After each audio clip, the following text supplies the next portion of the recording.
السلام عليكم ورحمة الله وبركاته. أعوذ بالله من الشيطان الرجيم. بسم الله الرحمن الرحيم. إن الدين عند الله الإسلام. يد الله مع الجماعة من سجد سجد إلى الله. سبحان الله وبحمده سبحان الله العظيم. ইসলামী আন্দোলন বাংলাদেশ ভোলা জেলার উত্তরের আওতাধীন দক্ষিণ দিগন্ত ইউনিয়ন কর্তৃক আয়োজিত আজকের গণসমাবেশের সভাপতি উপস্থিত আছেন মাওলানা আফজাল হোসেন সাহেব, উপস্থিত আছেন অত্র এলাকার শান্তিনাথ মাদ্রাসার মোহতামিম মাওলানা তাজুল ইসলাম সাহেব, গুরুত্বপূর্ণ বক্তব্য রেখেছিলেন মাওলানা আবু সালেহ সাহেব। এখানে উপস্থিত আছেন ইসলামী আন্দোলন বাংলাদেশের ভোলা জেলার উত্তরের সংগ্রামী সেক্রেটারি মাওলানা তরিকুল ইসলাম তারেক সহ ইউনিয়ন নেতৃবৃন্দ, ওলামা কায়মা পরিষদের নেতৃবৃন্দ, বিভিন্ন মাদ্রাসার ওলামা একরামগণ, আসাদুল একরামগণ, সামনে বসা দক্ষিণ দিগন্ত ইউনিয়নের ইসলাম প্রিয় দেশপ্রিয় মানবতাবাদী মুরব্বীগণ এবং অত্র এলাকার ব্যবসায়ী বৃন্দ, ছাত্র ভাইয়েরা, যুবক ভাইয়েরা, আপনারা দীর্ঘক্ষণ ধৈর্য ধরে আজকের এই গণসমাবেশকে সফল করার জন্য বসে আছেন। এই জন্য আপনাদেরকে ধন্যবাদ জানাচ্ছি এবং মহান আল্লাহ তাআলার দরবারে শুকরিয়া আদায় করছি। আলহামদুলিল্লাহ। ইসলামী আন্দোলন বাংলাদেশ কি এবং কেন রাজনীতি করে, এই বিষয়টা আপনাদের যদি বুঝে আসে তাহলে আপনারা বুঝে থাকবেন যে ইসলামী আন্দোলন বাংলাদেশে একটি নিবন্ধিত রাজনৈতিক দল 37 বছর, কিন্তু তারা কখনো কোনোদিন সংসদে যায় না। আপনারা জানেন যে এদেশের দল নাই, মার্কা নাই, এরকম দলের নেতা হাসানুল হক ইনু এবং রাশেদ খান মেনন এমপি হয়, মন্ত্রী হয়। কেন হয়? তারা জোটে গিয়ে সরকারের দাবিদারি করে, সরকারের যা কিছু আছে সবকিছুকে বৈধতা দেওয়ার জন্য দেশ বিদেশে লবিং করার করে, এই জন্য তারা এমপি মন্ত্রী হয়। অথচ ইসলামী আন্দোলন বাংলাদেশ সারা বাংলাদেশে যাদের প্রত্যেকটি ইউনিয়নে, ওয়ার্ডে, প্রত্যেকটি বাড়িতে বাড়িতে যাদের লোক কর্মী সবকিছু আছে, তারা সংসদে যায় না কেন? কারণ এমপি মন্ত্রী হওয়ার মাধ্যমে যদি কল্যাণ না থাকে তাহলে এই এমপি মন্ত্রী হওয়ার কোনো প্রয়োজন নাই।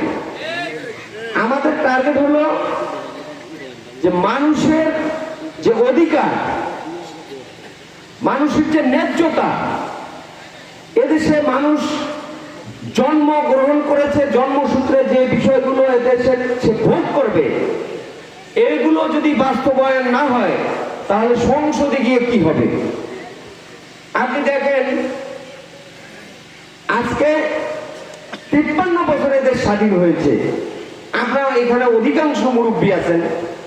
53 বছরে বাংলাদেশে এদেশের মানুষের কোন মৌলিক অধিকার চাহিদা কোন রাষ্ট্র, কোন বিগত সরকার পূরণ করতে পেরেছে? আমাদের এই দেশটি পৃথিবীর মধ্যে ভৌগোলিকভাবে নদী, শস্য, গাছপালা, 6 ঋতুর দেশ হওয়ার কারণে পৃথিবীর মধ্যে একটি অন্যতম একটি সমৃদ্ধশালী রাষ্ট্র। কিন্তু তারা আমাদেরকে সারা বিশ্বে গরিব রাষ্ট্র হিসাবে পরিচয় করিয়ে দিয়ে চাচ্ছেন। তাহলে গরিব রাষ্ট্র হলে এ দেশ থেকে 18 লাখ কোটি টাকা পাচার হয় কিভাবে? গরিব রাষ্ট্র হলে এক একজন মন্ত্রী, এমপি বাইরে 200-300 বাড়ি কিনে কিভাবে? আপনি দেখেন, বিগত সরকারের যে যারা এমপি মন্ত্রী ছিলেন, আমলা ছিলেন, এমন কোন নেতা আছে যাদের নিচে 5,000, 10,000, 20,000, 30,000, 56,000, 70,000 কোটি টাকা পাচার হয়? এমন কোন তালিকা আছে? 1,000 কোটি টাকা, 500 কোটি টাকা পাচার হওয়া, এটাকে কোন তালিকার মধ্যেই গণায় আনে না। এইরকম আছে লাখ লাখ। আজকে এই বাংলায় 800 বছর মুসলমানরা শাসন করেছে। যখন মুসলমানরা শাসন করেছে তখন এই ভারতবর্ষ ছিল পৃথিবীর মধ্যে অন্যতম একটি ধনী রাষ্ট্র। তাই ব্রিটিশদের চোখ পড়ে তারা এদেশে এসে ব্যবসার নামে এদেশকে চক্রান্তের মাধ্যমে হাতছাড়া করে আমাদের থেকে নিয়ে 200 বছর পরিচালনা করে। তারা এদেশের যে রাজ সিংহাসন ছিল, ময়ূর সিংহাসন ছিল, সেগুলো লন্ডনে গিয়ে রাখে। আমাদের দেশের যে তাজমহল যে লাইট ছিল, সেগুলি রাতের বেলা জ্বলত, সেগুলো তারা চুরি করে নিয়ে যায়। সেই রাষ্ট্রটিকে দেউলিয়া করলো কারা? 47-এ দেশ ভাগ হলো, 71-এ দেশ ভাগ হলো, এরপরে বাংলাদেশ 54 বছরে পড়লো। 300 বছর মুসলমান কোন ন্যায়ের শাসন দেখে নাই, মুসলমান কোন ইসলামের শাসন দেখে নাই, মুসলমান কোন আল্লাহর প্রদত্ত আইন দেখে নাই, মুসলমান কোন নবীর রাষ্ট্র পরিচালনার কোন নমুনা দেখতে পারে নাই।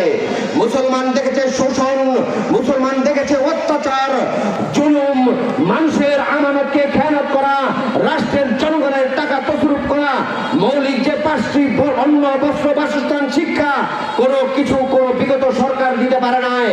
আপনারা জানেন যে 17 বছরে দেশে যারা রাষ্ট্র পরিচালনা করেছে, তারা এদেশকে উন্নয়নের নামে একটি তলাবিহীন ঝুড়িতে রাষ্ট্র পরিণত করেছে।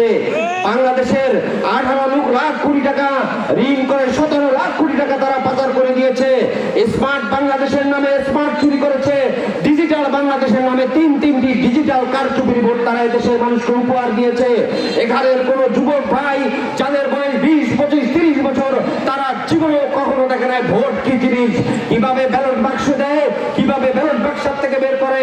2018 সালে আমি ভোলাপুর হামাদিনের এমপি প্রার্থী ছিলাম। আমি যখন সকালে ঘুঙ্গেরহাট কেন্দ্রে যাই, সকাল 8:30টায় গিয়ে দেখি যে বাক্স ভরা। এই নির্বাচন আমাদেরকে তারা উপহার দিয়েছে, জনগণকে কোনো তোয়াক্কা করে নাই।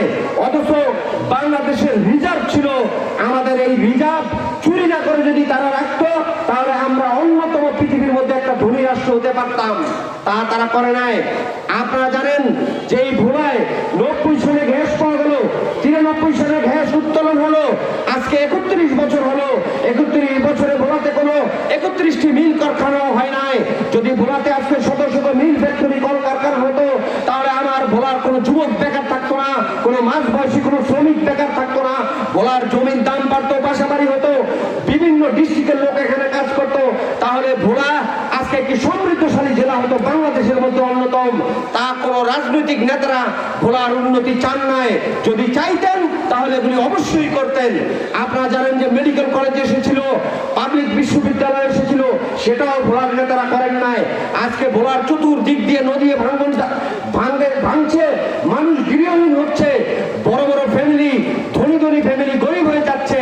সেই নদী ভাঙনের টাকাগুলো কখনো সঠিক বরাদ্দ করা হয় নাই। আমরা ছোটবেলায় নদী দেখেছিলাম, আজকে নদী আমাদের শহরের কাছে। কোনো কমিটমেন্টই তারা রক্ষা করে নাই। অথচ রাষ্ট্র পরিচালনা আমানতদারি রক্ষা করা হলে প্রথম লা ঈমান লিমান লা আমানাতা লাহু, যার আমানতদারি নাই তার ঈমান নাই। বিগত কোন সরকারি জনগণের সাথে আমানতদারি রক্ষা করে নাই। তাই আমাদের ইসলামী আন্দোলন, আমাদের পীর সাহেব চরমনাই এই প্রায় 40 বছর আপনাদের দাঁড়ে দাঁড়ে ঘুরতেছেন যে আপনারা ইসলামকে বিজয়ী করে দেখেন। আমানতদারি কাকে বলে? আমরা বলতে চাই, আমাদের শরীরে হারাম ঢুকবে না, ইনশাআল্লাহ আপনাদেরকে কথা দিতে পারি। আমাদের মাধ্যমে যে বাজেট আসবে, যে উন্নয়ন আসবে, সেগুলো আপনাদের ঘরে ঘরে পৌঁছবে। আমরা এজন্য রাজনীতি করি। আমরা কি পারতাম না অন্য দল করতে? আমাদের শিক্ষাগত যোগ্যতা, বংশ, আমাদের চেহারা, আমাদের ব্যবসা, আমরা কি চাইনি ক্ষমতাসীনদের দল করতে পারতাম না? কেন করি নাই? আমরাও সেগুলো করেছি। কিন্তু বুঝে শুনে এখন কেন ইসলামের পক্ষে করি? যে ইসলাম, মানবতা এদেশে যদি প্রতিষ্ঠিত না হয়, তাহলে এদেশের মানুষের ভাগ্য কোনোদিন পরিবর্তন হবে না। পৃথিবীর বহু দেশ ঘুরেছি, প্রত্যেকটা দেশের যুবকদেরকে সে দেশের সরকার বিদেশে টাকা দিয়ে নিয়ে যায়। অথচ আমাদের দেশের যুবকদেরকে টাকা তো দেয় না, বরং তারা ঋণ করে জমি বিক্রি করে বিদেশ গেলে সেখানেও ধোঁকা খেতে হয়। আজকে চিকিৎসা ব্যবস্থা আমাদের ভালো হয় না, ভালো চিকিৎসা করতে গেলে বাইরে যাওয়া লাগে। শিক্ষা ব্যবস্থা নাই, আমাদের শিক্ষা ব্যবস্থাকে ধ্বংস করা হয়েছে ডারউইনের মতবাদ দিয়ে, বানরের শিক্ষা দিয়ে দেশের শিক্ষা ব্যবস্থাকে একেবারে মাটির তলায় নিয়েছে। আল্লাহ আমাদেরকে রহম করেছেন যে এই সরকার চলে যাওয়ার পর এখন শিক্ষা ব্যবস্থায় পরিবর্তন আসছে। প্রিয় যুবক ভাইয়েরা, প্রিয় মুরব্বীরা, আপনারা জানেন যে আপনার একটি রাষ্ট্র পরিচালনা করতে হলে অনেকে মনে করেন যে আলেম ওলামারা পারবে কিনা, তারা রাষ্ট্র পরিচালনা করবে কিনা। আমি আপনাদেরকে একটা কথা বলি, একটা লোক অনেক শিক্ষিত, অনেক কিছু, অনেক ক্ষমতাধর, কিন্তু আপনি জানেন যে তার কাছে আমানত রাখলে থাকবে না, সে চুরি করবে, সে টিআর, কাবিকা, বয়স্ক ভাতা, বৃদ্ধ ভাতা, টেন্ডার যা আছে সব খাবে। তাহলে উনাকে আপনারা ভোট দিবেন, অথচ আপনি জানেন যে একজন আমানতদার লোক আছে, তার কাছে আমানত রাখলে খেয়ানত হবে না, তাহলে সে রাষ্ট্র কেন পরিচালনা করতে পারবে না? আজকে আমাদের আলেম ওলামারা সেখানে তাদেরকে ইমাম মানেন, মাদ্রাসার মুতামিম মানেন, তারা যেখানে যায় সেখানে মুসল্লিরা সুন্দর হয়ে যায়, মাদ্রাসায় গেলে ছাত্র সুন্দর হয়ে যায়, দিন প্রতিষ্ঠিত হয়। তাহলে রাষ্ট্র পরিচালনা তারা কেন করতে পারবেন না? কারণ রাষ্ট্র পরিচালনা তো আমাদের নবীজি মডেল ছিলেন, তিনি রাষ্ট্রপ্রধান ছিলেন, খলিফারা রাষ্ট্রপ্রধান ছিলেন, তারা দেখিয়ে গেছেন। পীর সাহেব চরমনাই সেই নমুনায় রাষ্ট্র পরিচালনা করতে চায়। প্রিয় উপস্থিতি, আপনারা জানেন যে আমরা বিগত কয়েক বছর এই ভোলার গ্যাস নিয়ে আন্দোলন করছি, ভোলায় গ্যাস দিচ্ছে না। ভোলা বরিশালের সেতু 17,000 কোটি টাকা বাজেট হয়েছে, সেই টাকাটা পর্যন্ত ফেরত গিয়েছে। আমি ভোলা বরিশালের সেতু নিয়ে কাজ করতেছি, আহ্বায়ক পিডির কাছে মহাখালীতে গেলাম, উনি বললো যে আপনাদের সেতুর বাজেট এসে গেছিল, কিন্তু সেটা ফেরত গেল। আপনারা অবাক হয়ে যাবেন যে ভোলার নেতারা এইদিকে কোনো ভ্রুক্ষেপই করে নাই। আমার ঢাকায় আমরা যারা এগুলি আন্দোলন করি, আমরা আশ্চর্য হয়ে যাই যে তারা জনগণের সাথে কত বড় ধোঁকা করে দিয়েছে, জনগণকে কত বড় প্রতারণা করেছে। তাই আসুন, আগামীতে যদি আমরা সবাই ঐক্যবদ্ধ হই, আমরা যদি দেশকে, মানবতাকে, ইসলামকে প্রতিষ্ঠিত করতে চাই, তাহলে পীর সাহেব চরমনাইয়ের হাতকে শক্তিশালী করতে হবে। আমাদের প্রত্যেকে দাওয়াত দিতে হবে, প্রতিটা ঘরে, কাঁচা পাকা ঘরে আমাদের মা বোনদেরকে সবাইকে দাওয়াত দিতে হবে। ইনশাআল্লাহ ইসলামী আন্দোলন একটি পরীক্ষিত আমানতদারী সুশৃঙ্খল দল। কারণ হলো তারা 14 সংসদে নির্বাচনেও যায় নাই, 24-এও যায় নাই। 18-তে বাংলাদেশের 33টা দল গিয়েছিল, সবাই গিয়েছে, আমরাও গিয়েছি।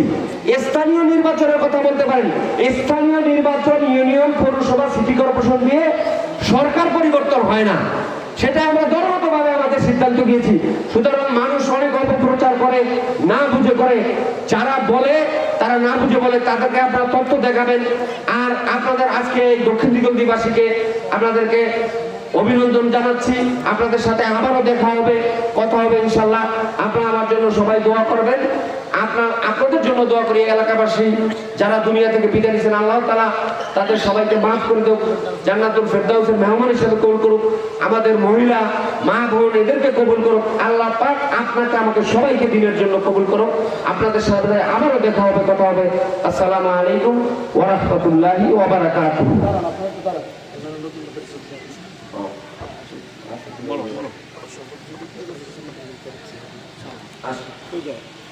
আমাদের কিছু ভাই ইসলামী আন্দোলনে যোগদান করতেছে, তো সকলে বসে পড়ুন।